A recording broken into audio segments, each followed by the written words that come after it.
Bonjour à tous et soyez bénis au nom de Jésus. Je suis le pasteur Junior, votre humble serviteur qui est là ce matin pour partager la parole de Dieu avec vous.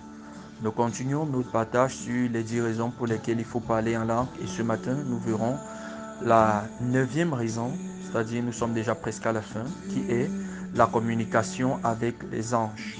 Je dis bien la communication avec les anges. Dans 1 Corinthiens chapitre 13 verset 1 il est écrit: quand je parlerai les langues des hommes et des anges, si je n'ai pas la charité, je suis un airain qui résonne ou une cymbale qui retentit. Dans Matthieu chapitre 26, verset 53, il est écrit: penses-tu que je ne puisse pas invoquer mon Père qui me donnerait à l'instant plus de 12 légions d'anges?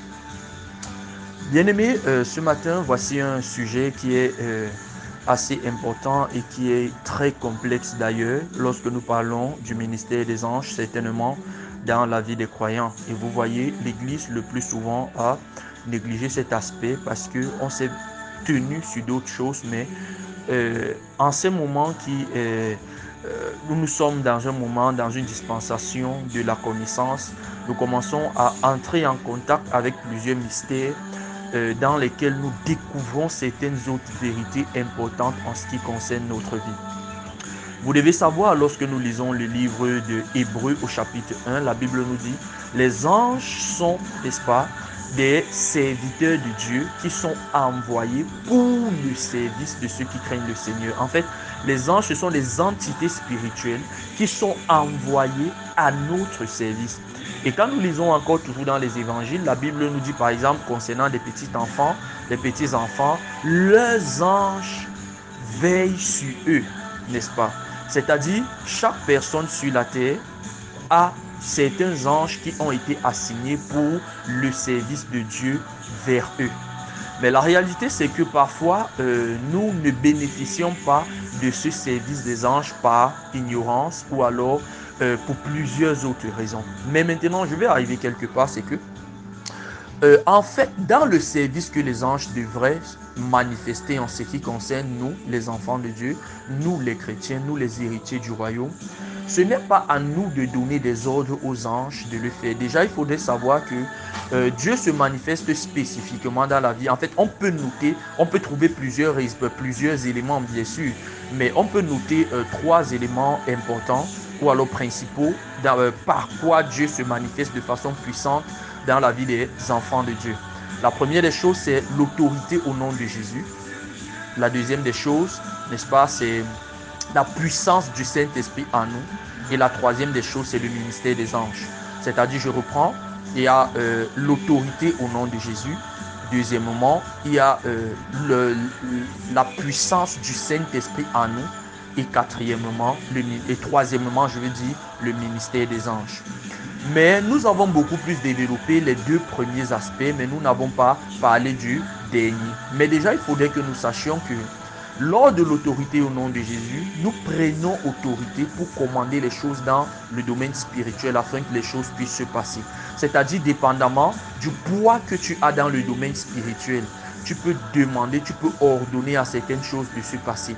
Le deuxième, c'est la dimension de l'onction, c'est-à-dire l'onction du Saint-Esprit. Tu te rendras compte que lorsque tu pries d'une certaine façon, à un certain moment, ou bien peut-être au travers des dons et des manifestations du Saint-Esprit, tu te retrouves en train d'opérer d'une fois dans le domaine, en fait, d'opérer dans la vie. Mais maintenant, ici, en ce qui concerne la troisième dimension, maintenant, nous n'avons pas autorité de commander aux anges de faire quoi que ce soit. C'est-à-dire, ici, nous prions Dieu pour que Dieu manifeste les anges. Et c'est ce que nous voyons même à l'exemple de Jésus. Jésus qui était Dieu, mais il s'est dépouillé de sa divinité afin de vivre comme un simple homme. Et il a revêtu le Saint-Esprit afin d'opérer et de fonctionner selon celui-ci. C'est-à-dire, Jésus sur la terre n'opérait pas dans sa dimension divine, mais dans sa dimension humaine. Et pour nous montrer d'exemple afin que nous puissions aussi suivre les traces de Jésus. Et c'est dans ce sens donc que Jésus-Christ se retrouve en train, n'est-ce pas, de dire: ne penses-tu pas que je puisse invoquer mon Père qui me donnerait à l'instant plus de 12 légions d'anges. Ça veut dire ici Jésus ne dit pas que je puisse demander aux anges d'agir. Non, c'est-à-dire Jésus ne s'adressait pas directement aux anges, mais il disait pour que je puisse invoquer mon Père, pour que mon Père puisse envoyer une 12e légion d'anges. Maintenant, lorsque nous parlons en langue, l'une des choses, la Bible nous fait comprendre que c'est un langage des anges. Et n'oublions pas, il y a des anges qui ont été assignés à notre service, juste que, en fait, le plus souvent, ils ne se retrouvent pas en train d'exercer parce que nous ne prions pas par rapport à leur ministère. La prière en langue, donc, c'est une prière du Saint-Esprit, c'est-à-dire qui s'adresse maintenant, qui peut parler directement ou alors commander directement, amener directement les anges à opérer dans ta vie. C'est-à-dire amener les anges à se manifester, à se mouvoir dans certaines circonstances. Parce que la prière, c'est un langage d'ange. C'est un langage accessible aux anges. C'est un langage qui peut, le Saint-Esprit peut leur demander, n'est-ce pas, d'opérer une mission spécifique dépendamment de l'endroit ou alors de la situation que tu es en train de vivre en ce moment. Parce que n'oublions pas, la prière en langue, c'est le langage d'ange. Parce que ici, dans 1 Corinthiens chapitre 13, la Bible nous fait comprendre qu'il y a deux types de langages différents. Il y a le premier langage qui est le langage humain, n'est-ce pas? Et il y a le deuxième langage qui est le langage angélique. Et le langage angélique, c'est le langage spirituel. Et ce langage spirituel, on dit souvent le langage de l'esprit ou alors le langage spirituel, qui est un langage maintenant où, n'est-ce pas, au travers de ta bouche, n'est-ce pas, c'est les anges peuvent être assignés pour faire et effectuer une mission spécifique à un moment donné.